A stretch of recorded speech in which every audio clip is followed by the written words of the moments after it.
नमस्कार प्यारे बच्चों। कक्षा 10वीं के पाठ्यक्रम में पहला पाठ पद सूरदास जी के पद हैं। इसमें से पहला पद ही हम पढ़ने जा रहे हैं। उससे पद को पढ़ने से पहले मैं आपको सूरदास जी के बारे में दो पंक्तियां बताती हूँ। सूरदास जी ने जो लिखा है वो वात्सल्य और श्रृंगार रस में लिखा है ज़्यादातर उन्होंने, और उनकी भाषा ब्रज भाषा रही है। सूरदास जी के बारे में ज़्यादा न बताते हुए मैं आपको उनके जो पद हैं उसका सरलार्थ बताती हूँ। ये ध्यान से समझिए। पहला पद है, ऊधो तुम हो अति बड़भागी, अपरस रहत स्नेह तगाते, नाहिन मन अनुरागी। जब गोपियों के पास उद्धव कृष्ण जी का मित्र योग संदेश लेकर आए थे तो गोपियों ने उनके संदेश को न मानकर उन्हें जो कहा था वो इस बार इसमें बताया गया है। वो कह रही हैं कि हे उद्धव, हे कृष्ण के मित्र, तुम बहुत ही भाग्यशाली हो जो कृष्ण के पास रहते हो। अपरस रहत स्नेह तगाते, परंतु तुम कृष्ण के, अपरस मतलब अछूत हो, कृष्ण के प्रेम के धागे से बिल्कुल अछूत हो, उनके जैसे बिल्कुल नहीं हो। पूरी न पात रहत जल भीतर, तारस देह न दागी। जिस तरह से पूरीन मतलब कमल का पत्ता, पात मतलब पत्ता, कमल का पत्ता जिस तरह जल के भीतर रहता है फिर भी उस पे दाग नहीं लगता। किस चीज का? जल का भी। इवन मतलब जल में रहने के कारण जल के कीचड़ और पानी का भी उस पर नहीं, उसको नहीं छू पाता। उसी तरह से तुम कृष्ण के पास रहते हुए भी कृष्ण के जैसे नहीं हो। कृष्ण का 1% भी तुम्हें नहीं छू पाया है। ज्यों जल माही तेल की गागरी, बूंद न ताको लागी।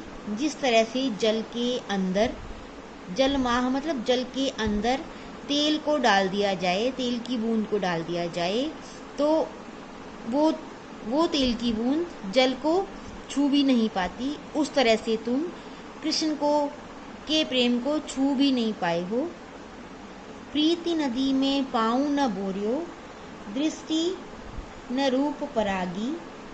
जिस तरह से प्रीति नदी में पाऊं मतलब पैर, न बोरियो मतलब डुबोए हैं, दृष्टि न रूप परागी, फिर भी तुम उस प्रेम से मुग्ध नहीं हुए हो जो कृष्ण का प्रेम है, जिससे मुग्ध हम हुई हैं।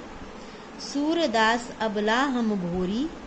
सूरदास जी कहते हैं कि हम, अबला मतलब स्त्रियां, भोरी मतलब भोली, बहुत भोली हैं। गुड़ चाटी जो पागी, गुड़ मतलब गुड़, चाटी मतलब चींटी, पागी मतलब लिपटना। जो गुड़ को, जो चींटी जो है वो गुड़ को इस तरह से खाने के लिए इस तरह से जाती है उसके पास और उससे चिपट जाती है, उसी तरह से हम अबला, हम स्त्रियां बहुत भोली हैं।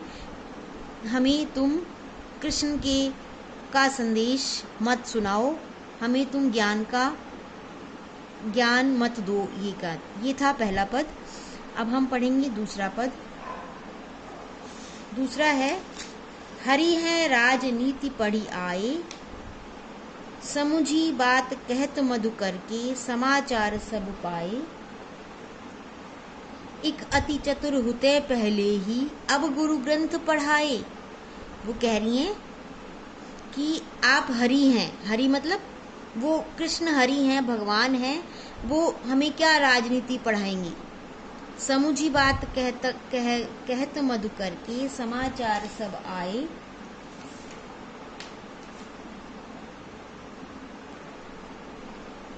मधुकर कह के संबोधित करती हैं। मधुकर मतलब भौरा। वह श्री कृष्ण को भौरा कहकर संबोधित करती हैं। एक अति चतुर होते पहले ही, ये वो पहले ही चतुर थे, अब गुरु ग्रंथ पढ़ाए। अब हमें गुरु ग्रंथ रूपी उपदेश पढ़ा रहे हैं। बड़ी बुद्धि जानी जो उनकी, जोग संदेश पढ़ाए। वो बड़े बुद्धिमान हुए जो हमें योग का संदेश पढ़ा रहे हैं, तुम्हारे हाथों हमें योग का संदेश भेजकर समझा रहे हैं।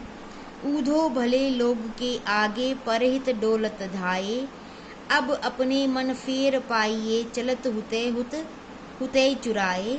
हे ऊधो भले लोगों के सामने तुम इस तरह से हमें अपमानित कर रहे हो, यूपी संदेश दे रहे हो, वह आपको सुशोभित नहीं करता।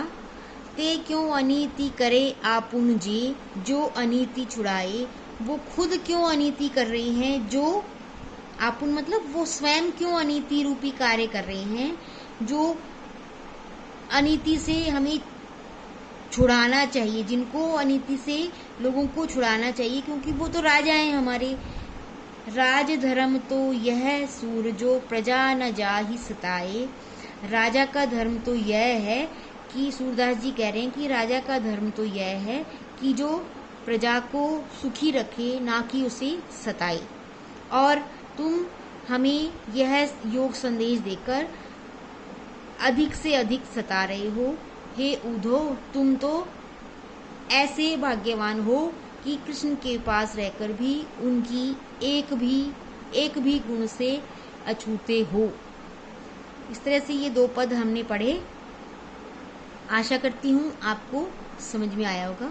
धन्यवाद।